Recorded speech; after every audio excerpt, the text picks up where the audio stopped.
মাত্র 1 কাপ ভাত দিয়ে, হ্যাঁ ঠিকই শুনেছেন, মাত্র 1 কাপ ভাত দিয়ে এত মজার লোভনীয় একটি পাস্তা তৈরি করে নিতে পারবেন ঘরে বসেই।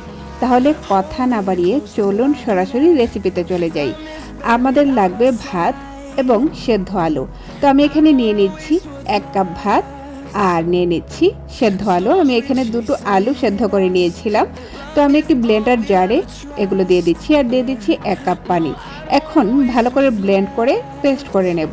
তো ফিরে আসছি পেস্ট করে। আমার পেস্ট করা হয়ে গিয়েছে। আমি আপনাদেরকে ক্লোজলি দেখিয়ে দিচ্ছি কেমন হয়েছে আমার পেস্ট। একদম স্মুথ হয়েছে কিন্তু। তো আমি এখন একটি ছড়ানো বাটিতে ট্রান্সফার করে নিচ্ছি। আমি ব্লেন্ডার জার থেকে পেস্টটিকে ট্রান্সফার করে নিয়েছি একটি বাটিতে। আর এখন দিয়ে দিচ্ছি কর্নফ্লাওয়ার। আমি এখানে প্রথম অবস্থায় 4 টেবিল চামচ কর্নফ্লাওয়ার দিয়েছিলাম, কিন্তু পরবর্তীতে আমার আরও 4 টেবিল চামচ কর্নফ্লাওয়ার প্রয়োজন পড়েছে। তো টোটাল আমার 8 টেবিল চামচ কর্নফ্লাওয়ার এখানে প্রয়োজন পড়েছে। সমস্ত কিছু আমি ভালো করে মাখিয়ে নিয়েছি।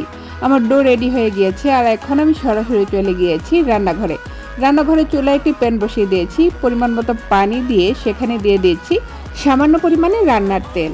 তারপরে চুলার আঁচটি বাড়িয়ে দিয়েছি এবং প্যানে থাকা পানি যখন টকবক করে গরম হতে শুরু করেছে, সেই পর্যায়ে আমি যে মিশ্রণটি তৈরি করেছিলাম সেই মিশ্রণটি একটি পাইপিং ব্যাগে ভরে নিয়েছি। আপনাদের হাতের নাগালে যদি পাইপিং ব্যাগ না থাকে সেই ক্ষেত্রে মোটা যে কোনো ধরনের পলিথিন ব্যবহার করতে পারেন।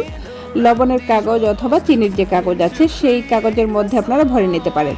তারপর এক সাইড দিয়ে কেটে এইভাবে আমি যেভাবে চেপে চেপে পাস্তাগুলো রেডি করেছি সেভাবে আপনারা ছেড়ে দেবেন, তাহলে কিন্তু পাস্তাগুলো রেডি হয়ে যাবে। তারপর একটি স্ট্রেনারের সাহায্যে আমি পাস্তাগুলোকে ছেঁকে তুলে নেব। আর পাশে আমি একটি পাত্রে ঠান্ডা পানি রেখেছি। স্ট্রেনারে আমি পাস্তাগুলোকে ছেঁকে তুলে সরাসরি সেই ঠান্ডা পানিতে ছেড়ে দেব। ভালো হয় যদি ফ্রিজের ঠান্ডা পানিতে ছাড়া যায়। আমি অবশ্য নর্মাল পানিতেই ছেড়ে দিয়েছি। আপনারা চেষ্টা করবেন ফ্রিজের ঠান্ডা পানিতে ছাড়ার। আমার ফ্রিজে ওরকম ঠান্ডা পানি ছিল না, তাই নর্মাল পানিতেই ছেড়েছি। আর এখন একটি স্পেশাল সস তৈরি করে নেব। তো প্রথমেই আমি এখানে কাঁচামরিচ কুচি নিয়েছি আর এখন দিয়ে দিচ্ছি 2 টেবিল চামচ চিলি সস, দিয়ে দিচ্ছি 1 টেবিল চামচ ওয়েস্টার সস, এখন দিচ্ছি 1 টেবিল চামচ ডার্ক সয়া সস। তারপর সব কিছু ভালো করে মিশিয়ে নিয়েছি। আর এখানে সসের পরিমাণটা আপনারা আপনাদের ইচ্ছা মতো নিতে পারবেন। এখন দিয়ে দিচ্ছি সাদা তিল, তারপর দিয়ে দিচ্ছি সর্বশেষ গরম করে রাখা রান্নার তেল। তারপর সব কিছু ভালো করে মিশিয়ে নিয়ে আমার সসটা তৈরি হয়ে যাবে। তো আমি এখানে সসটা তৈরি করে নিয়েছি আর এখন এর মধ্যে দিয়ে দেব আমার বানিয়ে রাখা পাস্তাটা।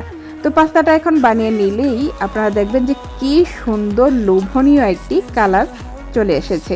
দেখতে যেমন দারুণ একটি কালার এসেছে, খেতে কিন্তু দুর্দান্ত হয়েছে।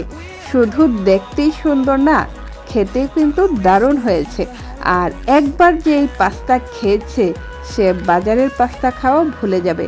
ঘরেই যদি ভাত দিয়ে এত মজার পাস্তা তৈরি করা যায় তাহলে বাইরের পাস্তা কেন খাবো বলুন। আর হ্যাঁ, আমার মনে হয় এটা পাস্তা না, রামেনই বলা চলে। আমার কিন্তু বেশ ভালো লেগেছে। আশা করি আপনাদেরও দেখে ভালো লাগছে। আর এই পর্যায়ে এসে বলে নিচ্ছি, আমার ভিডিওগুলো যদি আপনাদের ভালো লেগে থাকে আর সেটা যদি ফেসবুক থেকে দেখতে চান তাহলে অবশ্যই পেজটিকে ফলো দিয়ে পাশে থাকুন।